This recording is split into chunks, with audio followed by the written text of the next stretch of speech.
Salut, ça branche. Dans cette vidéo, je vais te parler d'un principe énorme en marketing pour faire de la vente. C'est le principe de la controverse. Je vais te montrer plusieurs personnes à succès qui ont réussi avec ce principe de la controverse. Je vais te montrer également comment est-ce que moi j'ai utilisé personnellement, qui m'a valu énormément d'opportunités.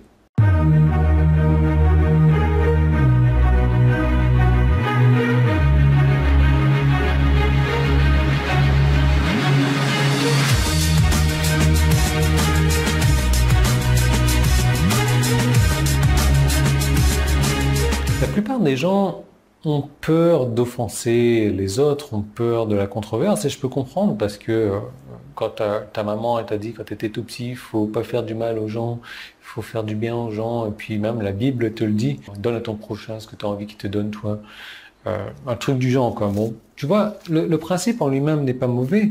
Simplement, en marketing, c'est complètement différent parce que la meilleure manière de ne plaire à personne, c'est d'essayer de plaire à tout le monde. Je le répète parce que c'est super important. La meilleure manière de ne plaire à personne, c'est d'essayer de plaire à tout le monde. Je vais te donner un exemple tout simple avec un truc que j'ai déjà pris plusieurs fois comme exemple, mais le shampoing. Le shampoing, il existe différents types de shampoing. Tu as le shampoing classique, bas de gamme, qui est le moins cher possible, qui est adapté à tous les types de cheveux, même aux chauves. Ce shampoing-là, malheureusement, il ne va plaire qu'à une faible partie de la population. Cette faible partie, ce sont les personnes qui sont économes, ce sont les personnes qui n'ont pas forcément les moyens, ce sont les personnes qui n'ont pas envie de dépenser. Donc ils vont acheter ce shampoing-là. Et ce shampoing-là se fera détrôner le jour où une autre marque de shampoing arrivera avec des tarifs encore moins chers. Bref.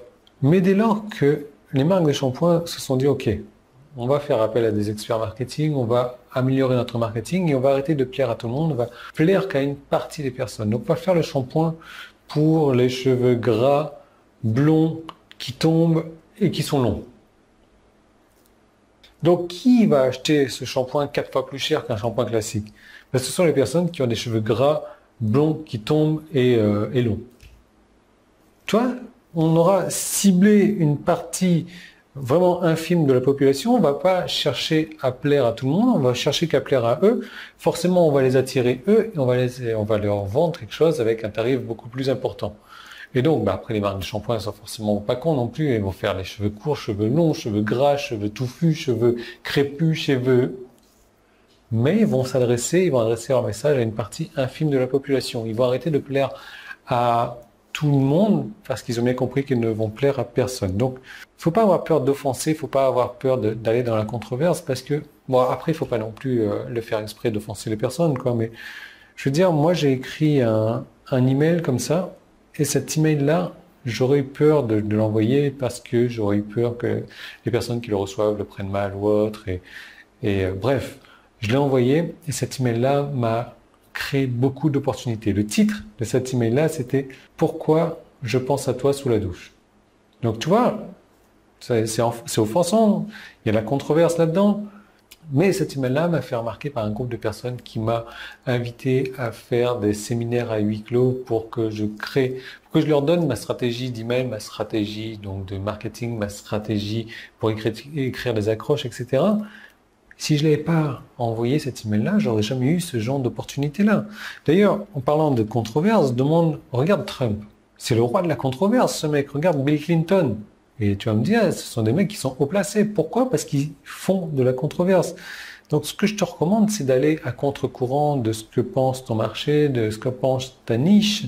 Et en allant dans la controverse comme ça, donc je sais pas, moi je pourrais très bien dire, regarde, on n'est pas obligé de faire plus de 20 vues par vidéo YouTube pour gagner des millions sur Internet. Seulement les personnes qui seront d'accord avec moi et qui me connaissent vont continuer à me suivre, tandis que les autres, ils vont se dire, ouais, c'est un mongol, ce mec, il a 10 vues sur ses vidéos YouTube, comment est-ce qu'il fait pour gagner de l'argent? Ils comprennent pas tout le cheminement qu'il y a derrière, tout le marketing qu'il y a derrière, toute la liste que j'ai derrière, enfin bref. Controverse, la peur, l'offense, en fait, mais pas l'offense, je veux dire, intentionnelle, quoi, mais regarde mon email que j'ai écrit, et tout ça, ça va te donner quoi? Ça va te donner plus de gains, ça va te donner plus de respect, ça va te donner plus de ventes, ça va te donner beaucoup plus d'attention. Tu vois, ce genre de stratégie comme ça, je vais te donner des exemples de ce que j'ai fait moi dans mon marketing personnel. Sur une deuxième vidéo qui est là, il suffit de cliquer en haut ou en bas, c'était sur mon site. C'était sur YouTube, tu as un petit i qui est là, tu vois, tu le chatouilles avec ta souris et tu cliques dessus. Alors le premier qui est dans la description. seconde vidéo 100% gratuite dans laquelle je te parle de mes stratégies, de ce que j'ai découvert au bout de 8 ans de marketing négatif, de marketing non besoin en fait, l'inverse du besoin, de marketing répulsif. Et c'est vraiment le genre de marketing que je t'encourage à avoir parce que plus tu vas chercher la désapprobation des gens, plus les gens vont venir vers toi. Donc je te reparle dans cette seconde vidéo.